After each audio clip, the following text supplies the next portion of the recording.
안녕하세요, 학생 여러분. 또 한 주가 지나갔네요.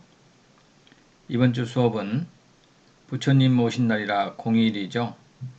그렇지만 수업 결손일이 많아 이번 주 강의도 밴드에 올립니다.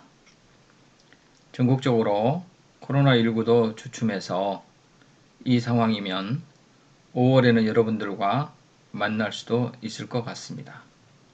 혹 오프라인 강의를 시작하더라도 동영상 강의는 이번 주 4강과 다음 주 5강을 같이 올릴 예정입니다. 동서양 주요 철학자들을 살펴보는 시간이거든요.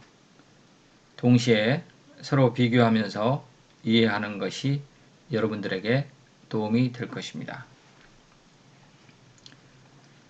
자, 이제 지난 수업을 한번 되새겨 볼까요? 저는 우리가 하는 모든 행동은 나름 의미가 있다고 생각합니다. 우리가 배우는 경찰 윤리 수업도 마찬가지죠. 여러분이 경찰인이 되어 투철한 윤리의식으로 임무를 잘 수행하는 것을 예정하고 수업을 듣기 바랍니다.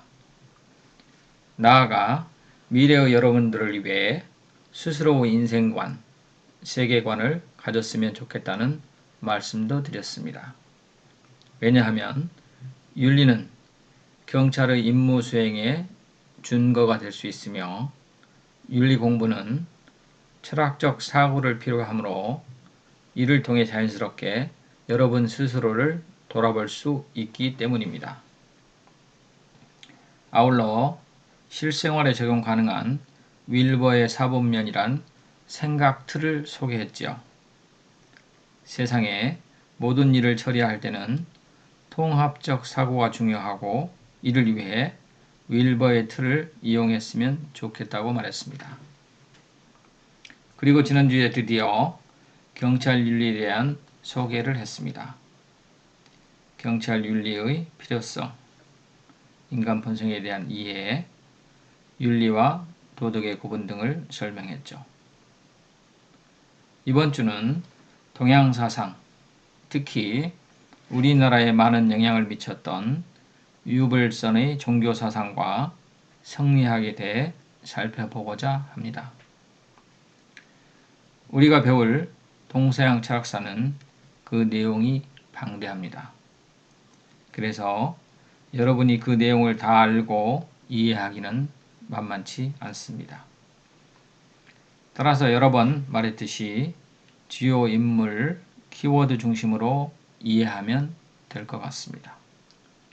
외우려고 하지 마세요. 흐름을 이해하는 겁니다. 제가 이해하고 설명하는 방식은 세계 역사와 같이 설명하고 동서양을 비교 설명하는 것입니다. 즉, 서양 문명은 지중해를 중심으로 한 나라들의 성망성쇠에 달려있고 동양 문명은 다분히 중국을 중심으로 발전해 왔습니다. 그 근본은 해양 문명과 대륙 문명의 차이를 안고 있다고 할 수 있습니다. 자, 그럼 시작해 볼까요?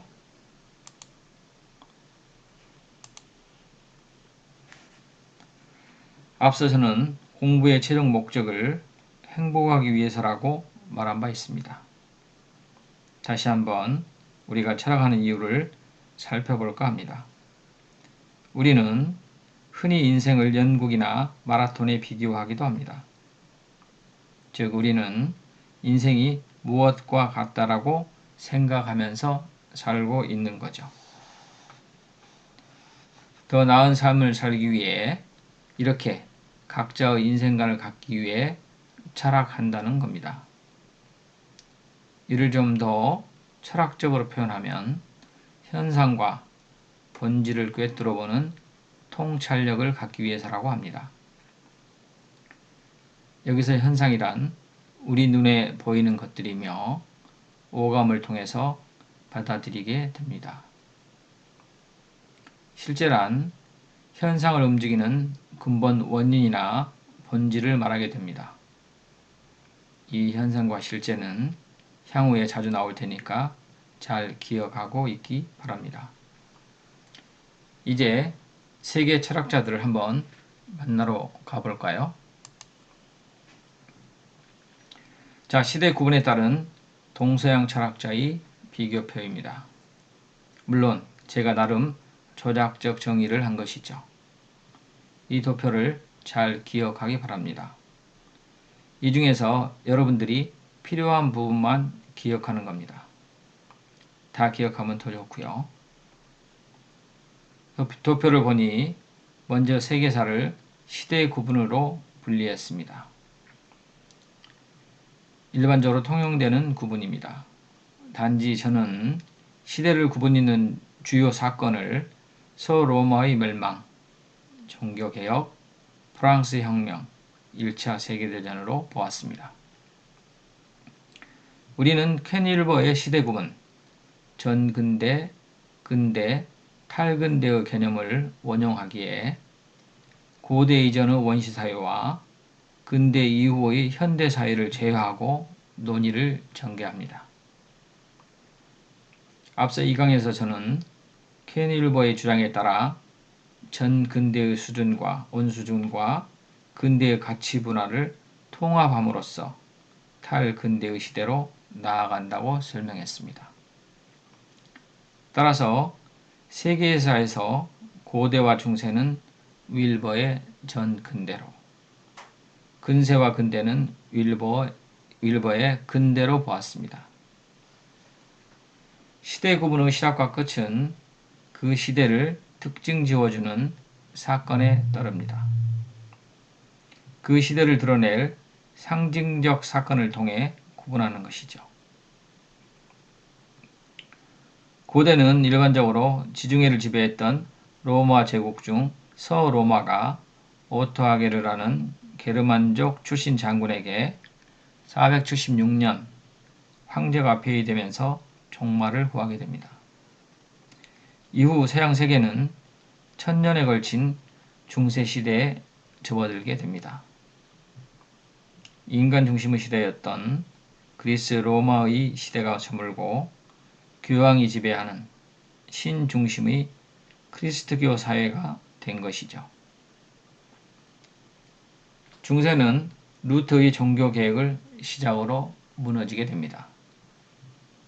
서양 세계는 다시 그리스 로마 문화를 복원하려는 르네상스와 종교개혁을 통해 근대로 들어서게 됩니다. 학자들은 이를 근대 이전의 시대, 즉 근세라고 부릅니다. 이 시기에 과학의 발전 및 상공업의 발달을 통해 시민사회의 성장이 시작됩니다. 그러다가 1789년 왕과 귀족 외에 제3계급, 혁명계급 중심으로 일어난 프랑스 대혁명을 통해 비로소 근대에 들어서게 됩니다. 이후 유럽 각국은 상호 견제, 균형을 통해 발전하면서 국력을 키우다가 제1차 세계대전을 기점으로 현대로 넘어오게 됩니다. 자, 이제 우리가 배울 중국과 한국의 시대구분을 살펴보겠습니다. 서양사 시대 구분과 정확히 일치하진 않으나 편의상 구분해 볼 수 있습니다. 동양의 사상은 유불선 3교의 영향을 많이 받았습니다. 우리가 살펴볼 동양의 성현들은 중국의 주나라 말기 춘추 전국 시대를 기준으로 활동하였습니다. 많은 나라들이 각축을 벌이고 있던 시대였기에 제자백가라는 사상가들이 활동하던 시기였습니다. 유교, 불교, 도교 사상들은 중국 국가 체계에 따라 다양하게 발전했지만 송나라의 주자가 집대성한 성리학이 최종적으로 중국 사상의 주류가 되고 그 영향은 우리나라와 일본에까지 미치게 되었습니다. 근대를 기준으로 중국과 우리나라에 철학자가 없는 것은 아니지만 사상의 흐름은 유럽 대륙이 주도적이었다고 볼 수 있습니다. 우리나라의 경우 시대 구분은 왕조로 구분하기도 하는데 이를 서양사 시대 구분과 비교해보면 각각 삼국시대, 고려시대, 조선시대로 구분할 수 있으며 일반적으로 근대 시기를 대한제국 수립부터 광복까지로 보고 있습니다. 우리나라의 사상은 고유의 민간 신앙과 노장 사상을 근간으로 고려에서는 불교가, 조선에서는 성리학이 국가 사상 체계로 채택되었습니다. 조선시대 중반 이황, 이이에 이르러 우리나라만의 독특한 성리학 체계를 수립하였고 이후 청나라를 통한 서양 문물을 접하면서 실학이 대두되었습니다. 자, 이제 한 분씩 철학적 키워드를 살펴보겠습니다.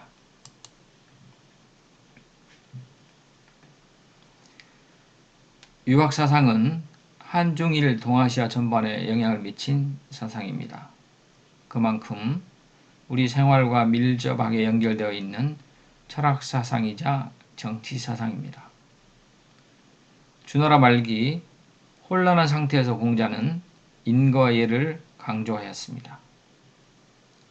수기 치인을 제시하고 사람의 본성 안에 있는 덕을 실현함으로써 도덕과 예의로 백성을 교화시키는 덕치주의를 주장하였습니다.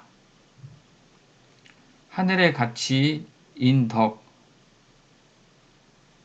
그중 으뜸인 이는 효와 공경을 바탕으로 남을 사랑하는 마음이라 했으며 인간다움을 말합니다. 어찌 보면 기독교의 사랑과 같은 의미를 지니고 있다고 할 수 있습니다.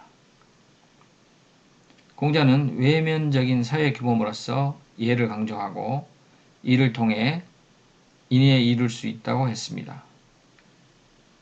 여러분들이 흔히 알고 있는 극기복례라는 뜻입니다. 공자의 사상은 공자의 제자인 증자와 공자의 손자인 자사를 거쳐 맹자에게 전해집니다. 맹자의 사상 중 핵심은 성선설로 표현됩니다. 인간의 본성은 선하다는 것으로 남의 고통을 보고 참지 못하는 마음을 지니고 있다고 합니다. 서양에서는 루소가 인간 본성은 선한 것인데 문명과 사회제도의 영향을 받아 악하게 되었다고 주장하였습니다. 이러한 인간 본성의 선함과 관련하여 맹자는 사덕을 주장합니다. 인간이 선천적으로 갖고 태어나는 따뜻한 마음을 사단이라 하고 이는 인간의 본성인 사덕에서 비롯된다고 합니다. 이렇게 인간의 선한 본성에 근거하여 인의로 다스리는 정치사상을 왕도정치, 곧 민본주의라 하며 인의를 기본으로 하지 않는 사람은 왕이 될 수 없다고 함으로써 백성들의 혁명의 근거를 제공하고 있습니다. 이번에 살펴볼 철학자는 순자입니다. 맹자의 성선설을 언급할 때면 순자의 성악설이 꼭 함께 거론됩니다. 그는 인간의 본성은 악하며 선하다는 것은 인위적인 결과물이라고 주장합니다. 따라서 교육이 중요하다고 하며 예의 범절, 사회규범, 제도 등을 강조합니다. 이러한 사상은 추후 법가로 이어지게 되어 진나라의 중국 통일에 기여하게 됩니다. 서양에서는 홉스가 성악설을 주장했습니다. 그는 인간의 자연 상태를 만인과 만인의 투쟁이라고 말하며 인간 본성은 악하다고 합니다. 동양에서 기원전에 주장한 성선설, 성악설이 16세기, 17세기경 영국과 프랑스에서 다시 주장하게 되는데 동서양의 사상 교류가 있었던 것은 아닐까 하는 생각도 듭니다. 이렇게 공자와 맹자의 사상은 약 1000년을 훌쩍 건너뛰어 주자에 와서 다시 꽃을 피웁니다. 통일 제국인 진나라, 한나라, 수나라를 거쳐 300년을 지속해온 당나라가 무너지고 5호 16국 중에서 후주의 조광윤이 정권을 잡고 송나라를 세웁니다. 황제는 별난을 미연에 방지하고자 무보다 문을 숭상하면서 유교 부흥운동이 일어났고요. 여기에서 북송 오자라고 부르는 주돈이, 소옹, 장제, 정오, 정의의 학문적 성과가 나타났습니다. 남성시대의 주자가 이를 집대성하여 성리학, 즉 신유학을 세웁니다. 이를 통해 한국, 일본 등 동아시아 전반에 성리학의 주류를 이루게 되는 것이죠. 주자는 현실 세계를 리와 기 두 가지 질서 원리로 해석함으로써 우주와 자연의 궁극적인 이치와 인간의 본성을 구명하라 합니다. 여기서 리는 존재의 당위성, 세계의 참 모습을 말하고 기는 세계의 현실적 모습을 말합니다. 우리가 강의 시작하면서 언급했던 실제와 현상으로 볼 수도 있습니다. 하늘로부터 받은 인간 본성은 인간의 마음속에 본래 존재했던 본연지성과 기질 속에 떨어져 있는 기질지성으로 나누며 기질지성 안의 욕망을 억제하는 심성함양을 통해 먼저 스스로 인격적으로 완성된 후에 다른 사람을 이롭게 하는 위기지학 학문을 목표로 삼고 있습니다.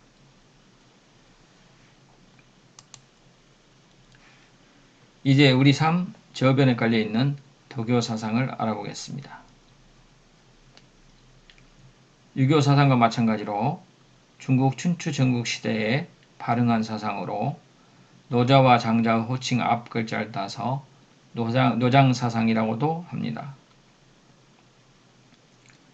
노장 사상은 인간의 삶을 자연과 조화를 이루는 무의의 삶으로 보고 겸양의 덕을 쌓고 자기 분수에 맞는 삶을 중시했습니다. 우주의 객관적인 근원이자 인간의 구체적 생명의 근원으로서 도를 말하며 이를 노자는 무로, 장자는 호로 표현하기도 합니다. 노자는 인간 본성은 자연의 일부로 자연적 본성을 지닌 존재로 보았고 따라서 악할 수도 있고 선할 수도 있다고 보았습니다. 또한 장자는 인간 본성을 날 때부터 가지고 온, 즉 자연에서 온 형체이자 감정 습관으로 보았습니다. 따라서 사회 혼란의 원인은 인위적 강제성의 원인이 있다고 보며 세속적인 생활로부터 벗어난 경지에 도달한 것을 이상적인 인간의 삶으로 보았습니다. 특히 장자는 자연과 내가 하나가 되는 우라일체의 경지를 재물론으로 설명하고 있습니다. 즉 인간이 갖는 제한적인 관점에서의 차별은 도의 관점에서 보면 무의미하며 일체의 사물들이 통일되어 하나로 인식할 것을 주장하였습니다. 노자는 일체의 욕구를 극소화시킴으로써 시비, 피하의 구별함 없이 함께 살아가는 장생을 이상상태라 주장하였고 장자는 신체적 장생에서 한 걸음 나아가 인생을 어떤 경지로 고양시키는 양생을 주장하였습니다. 노자와 장자는 지식 문제에서는 회의론과 상대주의 입장으로 공자와 맹자의 가치 철학에 반대하였으며 사회 정치론에서는 소국 과민 등 방임주의적 이론을 제시하였습니다.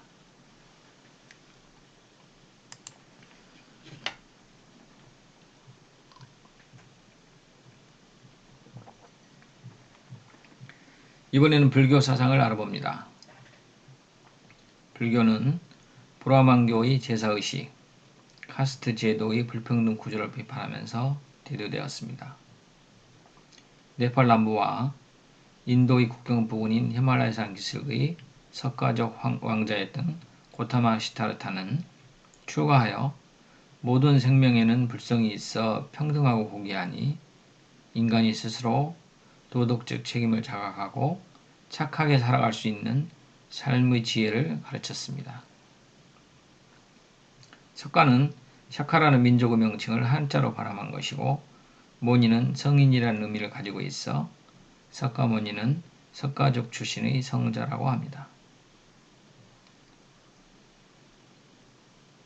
불교에서는 모든 현상은 원인과 조건에 의해 생겨나며 모든 존재는 서로 의지하고 상관관계가 있다고 합니다. 따라서 인간의 모든 행위는 인과 연의 관계법칙에 따라 업이 이루어진다고 봅니다. 석가모니가 수행 중 깨달은 것은 우주와 인생을 지배하는 세 가지 진리였습니다. 이를 삼법인이라고 하는데 세 가지의 불법 표식을 말합니다. 모든 것이 흐름으로 존재하는 것은 변화하기 때문에 무상하다고 하고 모든 현상의 존재는 인연에 의한 것으로 고정된 실체가 없으며 그렇기 때문에 현실 세계의 모든 것은 고통이라는 것입니다. 석가모니는 삼법인의 진리를 우리 삶으로 가져옵니다. 그래서 고진멸도의 사성제를 통해 우리가 갖는 고통의 원인과 해결 방법을 찾습니다. 고진멸도를 다시 보면 다음과 같습니다. 고성제는 현실세의 결과로 인생 그 자체가 고통이라고 하며 8가지 고통을 들고 있는데요. 생로병사, 애별리고, 원증해고, 구둑불고, 오음성고 등이 그것입니다.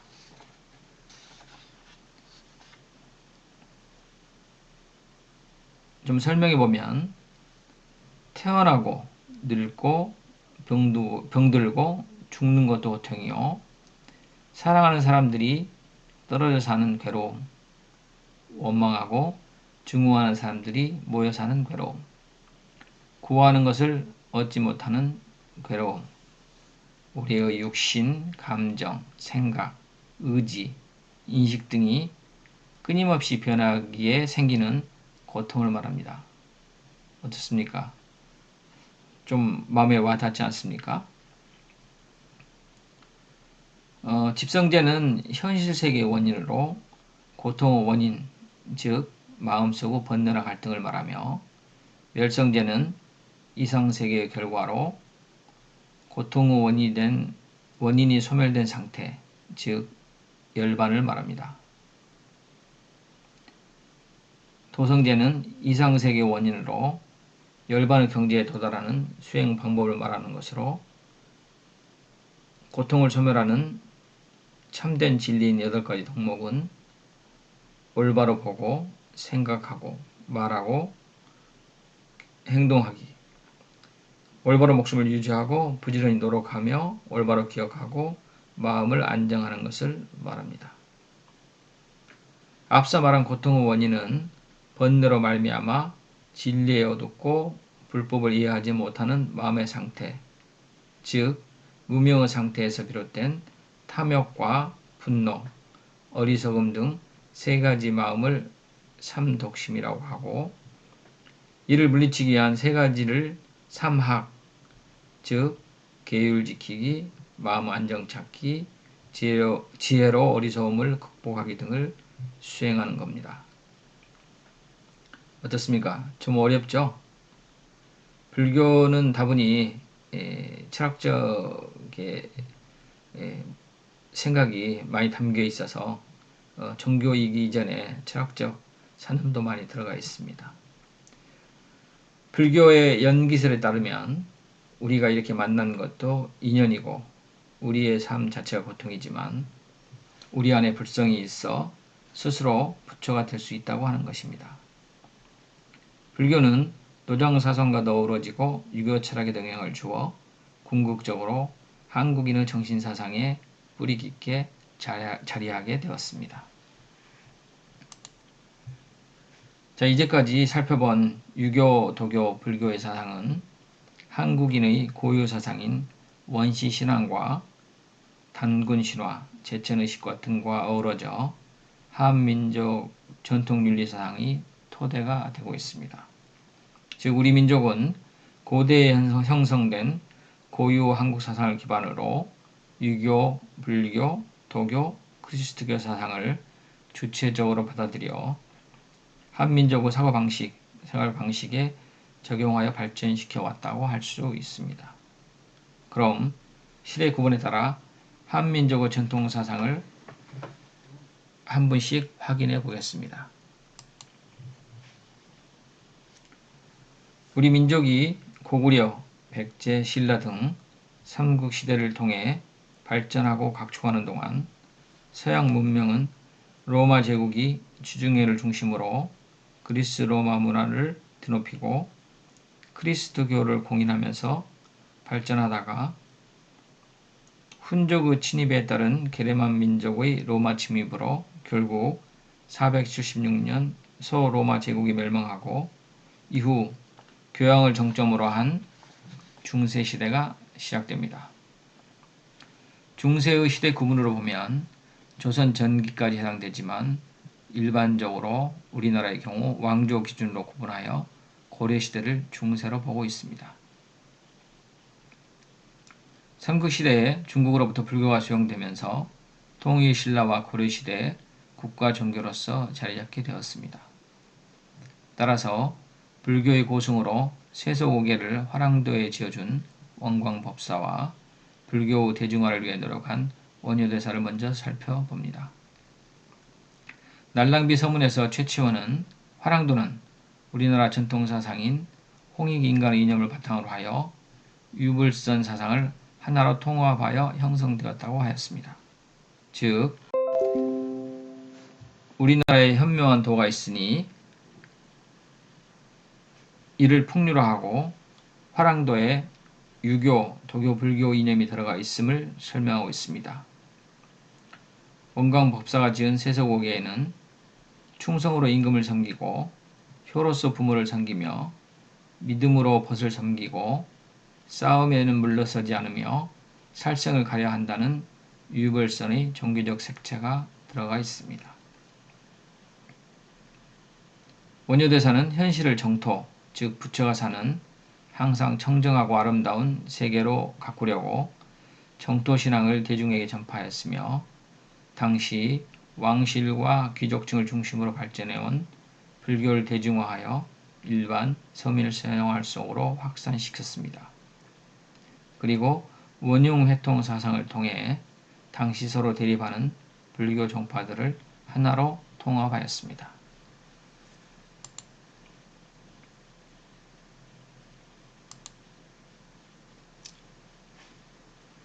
고려시대 불교는 국가 종교로서 몽골의 침략에 대응하여 8만 대장경을 제작함으로써 호국불교 성격이 더욱 강화되었습니다. 또한 통일신라의 원흉회통사상은 의천대사의 교선일치와 진울대사의 선교일치로 그 맥을 계속 이어오게 되었습니다. 형식과 교리, 경전을 중시하는 교정을 위주로 의천대사는 교선일치를 주장하였으며 참선수행으로 깨달음을 얻는 것을 중요시하는 선정을 위주로 진울대사는 선교일치를 주장하였습니다. 의천이 주장한 교관 겸수는 경전과 깨달음을 동시에 하자는 것이고 진울이 주장한 도노점수는 깨닫고 나서 점진적으로 수행해 나가자는 것으로 보입니다. 의천은 천태종의 개창조로서 자리받고 있고요.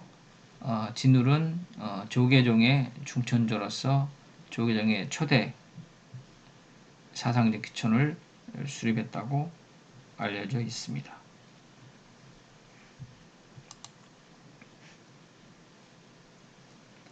중국 송나라 때 주자가 집대성한 성리학은 11세기에서 19세기까지 약 1000년간 중국의 지배 사상이었고 조선과 일본에 전래되어 통치 이념으로 자리잡게 되었습니다. 서양사에서 그리스도교가 주된 사상으로 자리잡고 사회 문화를 주도한 중세시대와 비슷해 보입니다. 그 사이 서양에서는 성현들의 원사상, 그리스 로마 문화를 다시 조명하는 르네상스를 통해 문해를 부흥하고 이슬람과의 교류를 통해 과학 발전을 이루었으며 종교 개혁을 통해 신 중심의 사고를 인간 중심으로 돌리는 데 성공하였습니다. 이를 근세, 즉 근대이전의 시대로 봅니다. 따라서 프랑스 대혁명으로 평민의 권리를 신장하고 산업혁명으로 근대의 기틀을 잡기 전까지 발전 동력을 만드는 데 성공합니다. 아쉽게도 동양에서는 서양 근대 국가의 식민지 지배 전까지는 근대라는 시기를 제대로 맞이하지 못한 채 현대를 맞게 되는 것이죠. 어쨌든 12세기에 종합 정리된 성리학은 신유학이라 부르며 반짝 빛을 내다가 오히려 조선 중기 16세기에 절정을 이루게 됩니다. 조선시대의 성리학은 이황과 이이에 와서 절정을 이루었으며 중국 주자학의 단계를 벗어나 우리나라 특유의 독자적인 성리학을 체계화하였습니다. 이황과 이이 모두 구명된 인간 심성을 도덕적 실천으로 연결시킴으로써 도덕적인 인간과 사회를 구현하고자 하는 것을 학문의 궁극적 목적으로 삼았습니다. 성리학자들은 세계가 리와 기라는 두 가지 질서 원리로 현실적 모습을 구성하고 있다고 생각하였습니다. 리는 음양오행의 변화와 생성을 주재하는 이치로 형이 상자를 가리키며 기는 만물을 생성하는 진료적인 것으로 형이 하자를 말합니다. 아리스토텔레스적 표현으로는 형상과 진료를 말한다고 할 수 있습니다. 인식론의 측면에서 리는 관념적 사유 대상이며 기는 실증적인 인식의 대상인 것이죠. 퇴계는 주자의 이기이원론적 주지론 입장에서 이기호발설을 주장하였습니다.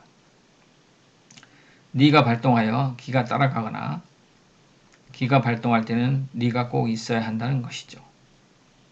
이것을 심성론에 빗대어서 리를 위주로 하는 마음을 도심, 기를 위주로 하는 마음을 인심이라고 하면서 인심도심설을 주장합니다.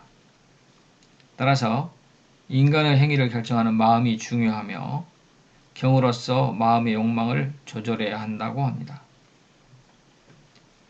반면에 율곡은 조금 더 기를 중시합니다. 스스로 활동작용하는 것은 기라는 것이죠. 리 혼자서는 아무것도 할 수 없고 기가 있어야 한다는 것입니다. 리와 기는 서로 떨어질 수 없어 흡사 한 몸과 같기 때문에 그 발용은 하나뿐이며 리는 최고의 존재 원리기는 하나 형체도 없고 스스로 운동 변화하지 못하며 형체도 있고 스스로 작용할 수 있는 기만 바란다는 것입니다. 기의 작용을 중시하는 율곡은 현실 정체에도 많은 업적을 남겼습니다. 하늘을 실리며 마음의 본체인 성을 중시했으며 기질 변화를 이루기 위한 교육도 강조했습니다. 백성을 위한 실용적인 사고는 위민 정치를 낳았으며 이는 이후 실학자들에게 영향을 주었습니다.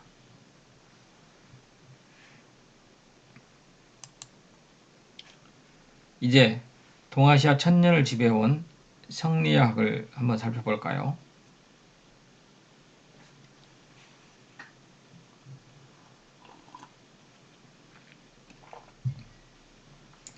예전에 공자가 죽어야 나라가 산다는 책이 인기를 끌었던 적이 있었죠. 책에서는 유교 유효기간은 끝났다며 정치적 도덕으로서의 유교의 역할에 대해 비판을 담고 있습니다. 모든 사상은 비판받고 다시 수정되며 새롭게 조명받기도 합니다. 우리가 윤리사상 공부를 하면서 과거 철학자들을 살펴보는 이유도 마찬가지입니다. 서양의 그리스도교는 많은 문제점을 안고 천년을 지나왔지만 종교 개혁을 통해서 비판받았고 그렇지만 용도 폐기되지는 않았습니다. 가톨릭과 프로테스탄트로 나누긴 했지만 여전히 서구 중심 사상을 이루고 있습니다. 마찬가지로 성리학은 동양, 특히 동아시아 사람들의 정신세계에 커다란 영향을 주고 있습니다. 그렇다면 도대체 성리학이 무엇인지 알아보는 것도 의미가 있을 것입니다. 성리학은 신유학이라고 부르는 것처럼 공자와 맹자의 윤리 및 정치사상의 우주의 원리를 추구한 것입니다. 여기에는 북송오저라고 부르는 철학자들의 노력이 있었습니다. 리와 기라는 두 가지 원리를 활용하여 우주의 만물을 설명하라는 노력이죠.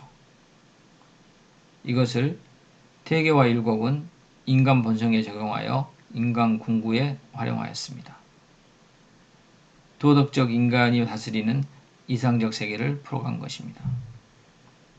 그래서 자연 만물은 리기론으로 설명하고 인간 문제에 있어서는 성정론, 인심도심설, 사단 칠정론 등을 주장하였습니다. 성리학에서는 하늘의 이치가 인간에게 내면화된 것이 성이라고 하여 성정리를 주장합니다. 태계는 주자의 입장에서 리를 강조하였고 율곡은 같은 이기이원론이라고 하여도 기를 더 중시했습니다. 리는 세상의 근원이고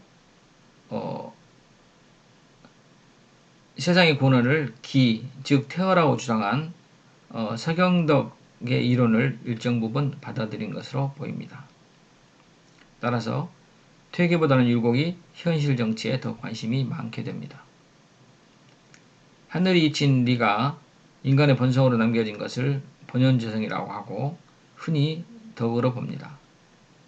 그래서 인의예지 사덕을 인간이 지니고 있다는 거죠. 이 본성에 근거한 덕이 마음으로 표출되면 측은지심, 수호지심, 사양지심, 시비지심 등이 되는데 이것을 사단이라고 합니다. 반면에 인간은 기질지성을 가지고 있는데 여기에는 인간의 7가지 감정이 있다고 합니다. 기쁘고 화내고 슬프고 즐겁고 좋아하고 미워하며 욕망하는 감정들입니다. 때문에 마음을 경으로서 조절해야 한다고 하며 교육이 필요하게 됩니다.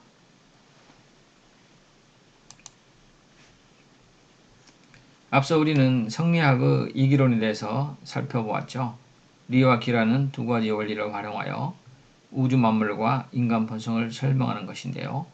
이는 그리스 고대 철학에서 플라톤과 아리스토텔레스의 영육론과 유사합니다. 퇴계는 형이사학적 세계를 리로, 형이사학적 세계를 기로 설명하고 리와 기는 서로 섞일 수 없다고 했죠.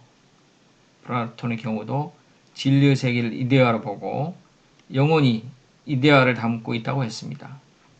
육체는 현상의 세계로, 이데아 세계의 불안정한 모상으로, 영혼의 감옥으로 표현했답니다. 반면에 율곡은 리와 기는 서로 떨어져 있는 것이 아니라 기의 작용에 따라 가는 것으로 보고 사실의 세계를 중시했습니다. 마찬가지로 아리스토텔레스는 만물을 형상과 진료와 합으로 보고 영혼과 육체는 분리될 수 없다고 하였습니다.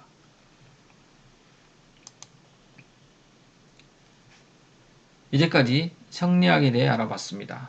이제 조선 말기 실학자 중에서 정약용에 대해서 알아보겠습니다.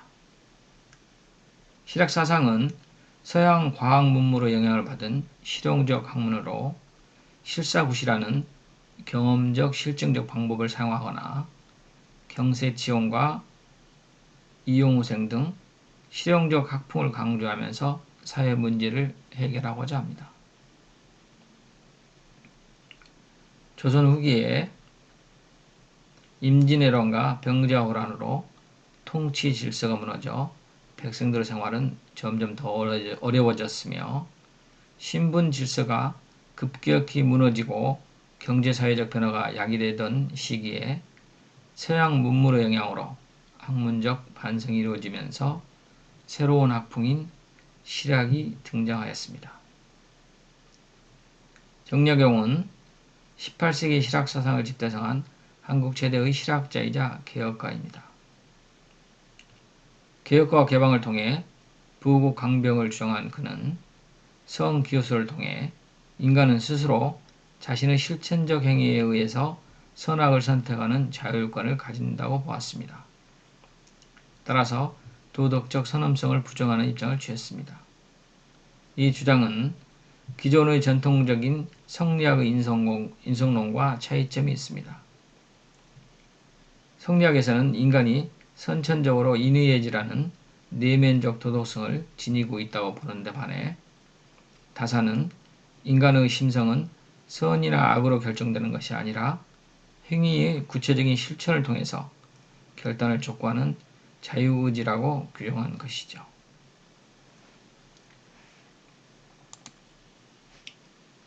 자, 이제는 한국 전통사상의 특징들을 알아보겠습니다.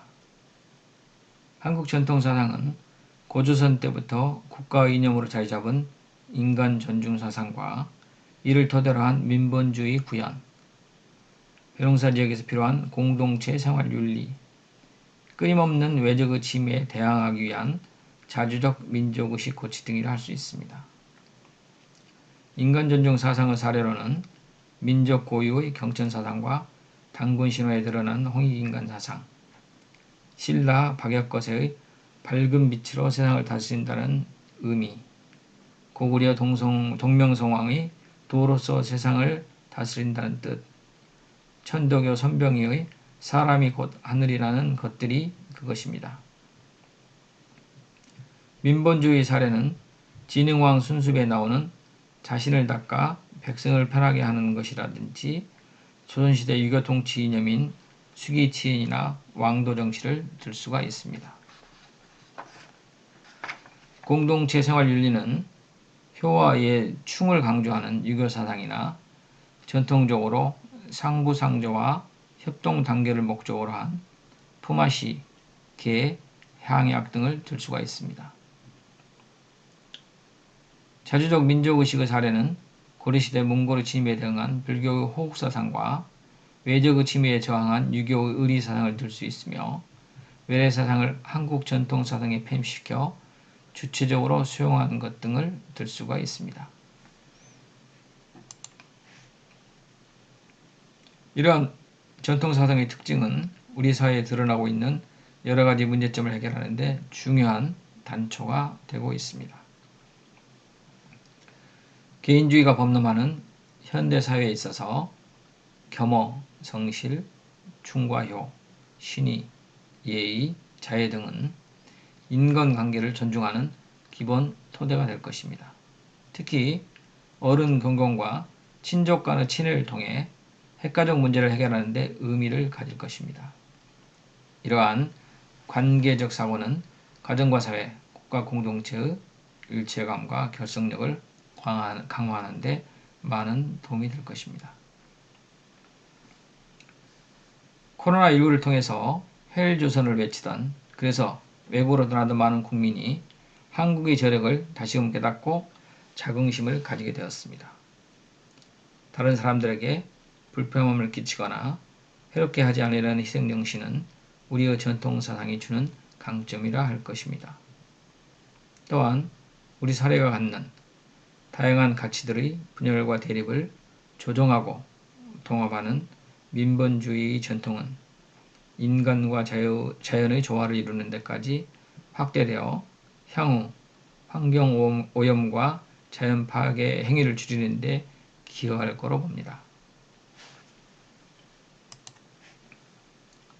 이제 동양 사상의 토대 속에 자리 잡은 한민족의 전통 사상을 다시 한번 확인해 볼까 합니다. 현대 사회는 빠르게 변하고 있고 그 가운데 국가는 국민을 지켜야 할 의무를 가지고 있습니다. 사회 근간에 깔려있는 의식은 쉽게 바뀌지 않습니다. 우리 민족의 전통 사상을 재발견하고 지혜롭게 활용하면서 세계인으로서 우리는 전통윤리 사상과 시민윤리 그리고 세계인이라는 의식을 조화롭게 적용할 필요가 있는 것입니다. 과거의 가치와 새로운 가치가 조화를 이룰 때 우리 민족의 영광도 함께 할 것이라 믿습니다. 이상입니다. 다음 주 강의는 서양 사상으로 본 인간 본성의 이해입니다. 많은 책들이 나올 텐데요. 주요 인물 위주로 설명드릴 테니 잘 따라오시기 바랍니다. 감사합니다.